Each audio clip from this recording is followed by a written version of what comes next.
Ketika naik motor, apalagi mobil, kecepatan tinggi membuat kita sering mengabaikan apa yang ada di jalan. Ketika saya naik sepeda, yang mana jadi alat transportasi utama saya di dalam kota, saya mulai lebih sadar dengan sekitar. Berbeda dengan ketika naik kendaraan bermotor. Kecepatan sepeda yang lambat membuat saya menyadari banyak orang-orang yang naik sepeda juga. Bukan hanya untuk olahraga atau rekreasi seperti ini. Tapi terlihat bahwa dengan sepedalah mereka menggerakkan ekonomi. Saya juga jadi menyadari bahwa banyak juga yang masih berjalan. Bukan berjalan untuk sekedar menikmati hari libur seperti orang-orang di sini. Tapi berjalan menuju suatu tempat untuk menjalani aktivitas sehari-hari.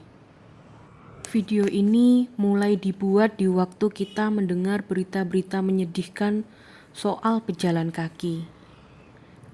Kecelakaan yang sering diberitakan, bahkan sering juga sampai korban meninggal, membuat kita mempertanyakan keamanan pejalan kaki di jalanan kita. Sulit memastikan statistik kecelakaan, khususnya yang melibatkan pejalan kaki. Menurut WHO pada 2016, Indonesia memang masih buruk dalam pengumpulan data kecelakaan di jalan.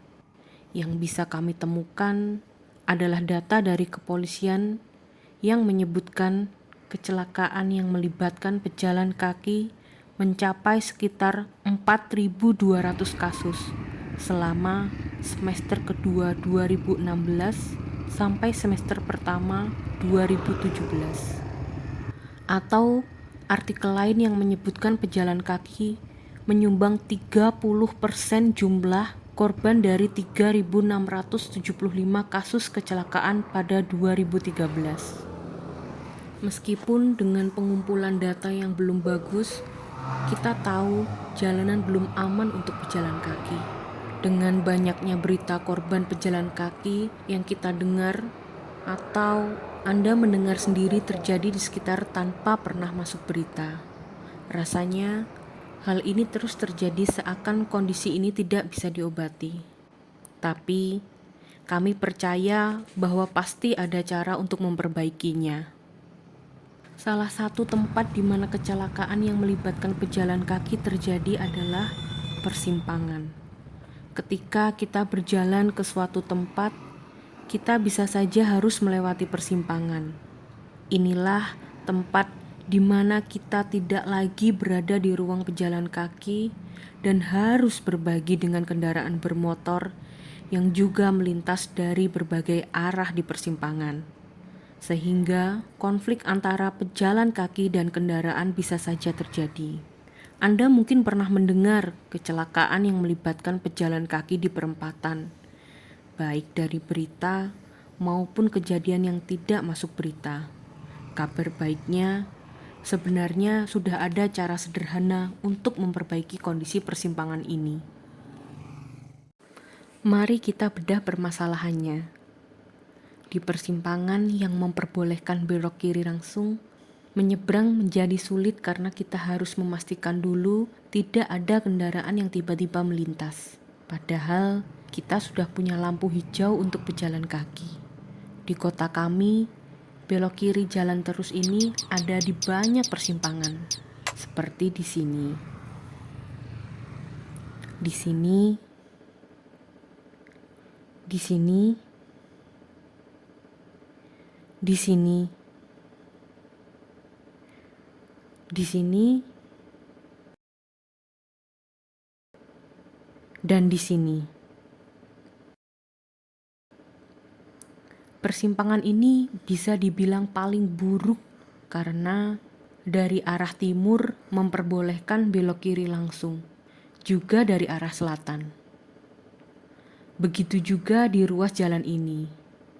Di jalan ini sedikit lebih baik karena jalannya tidak lebar.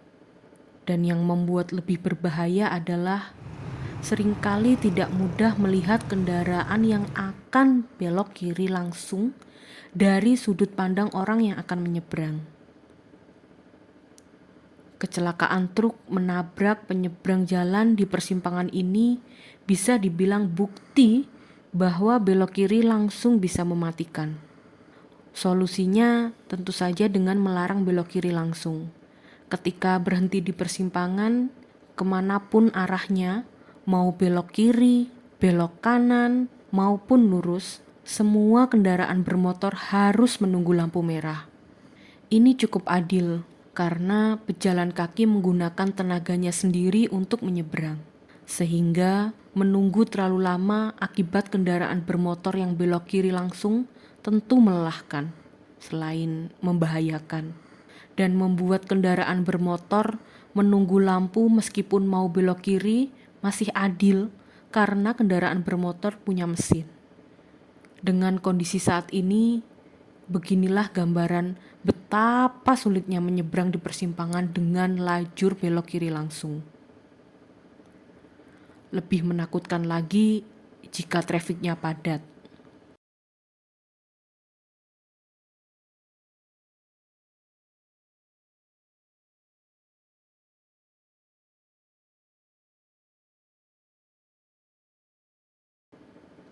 Lebih mengerikan lagi jika trafik padat dan jalanannya lebar.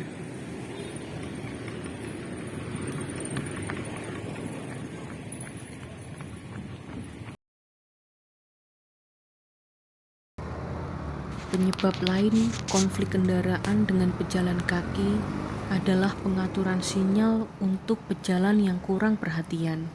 Ketika kendaraan bermotor dari arah ini harus berhenti oleh lampu merah, pejalan kaki mendapat sinyal hijau untuk menyeberang. Padahal menyeberang belum tentu memungkinkan karena selalu ada kendaraan dari arah lain yang mendapat lampu hijau. Seperti anak SMA yang menyeberang ini, harus menunggu motor lewat dari arah lain, yang beruntungnya mereka berhati-hati. Masalah ini bisa diatasi dengan memberikan sinyal hijau lebih awal untuk pejalan kaki.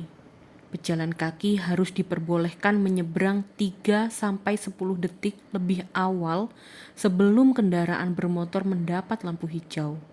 Dipertimbangkan dari lebar jalan dan waktu tempuh di persimpangan. Sehingga ketika kendaraan bermotor mendapat lampu hijau, pejalan kaki sudah menyeberang atau setidaknya sudah melewati lajur yang dilewati kendaraan yang baru saja mendapat lampu hijau. Hal ini tentu menguntungkan pejalan kaki karena menyeberang dengan berjalan butuh lebih banyak waktu.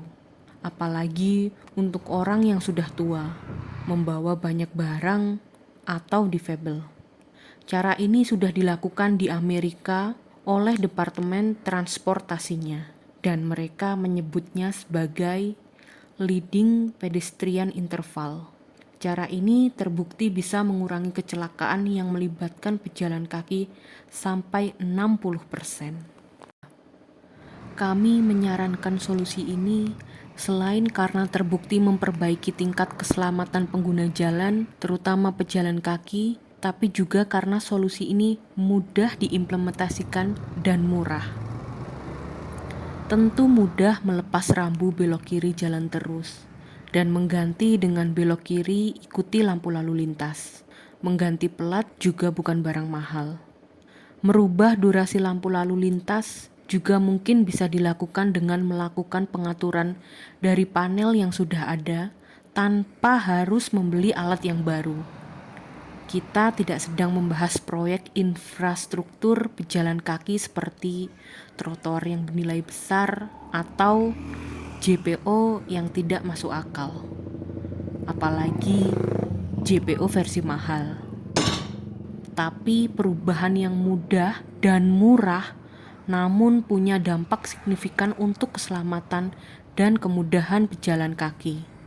Sehingga akan banyak orang yang harus berjalan kaki terbantu, terutama orang lanjut usia, orang yang membawa barang termasuk yang menggunakan sepeda seperti ini, pedagang atau petugas kebersihan yang mendorong gerobak sampai difabel.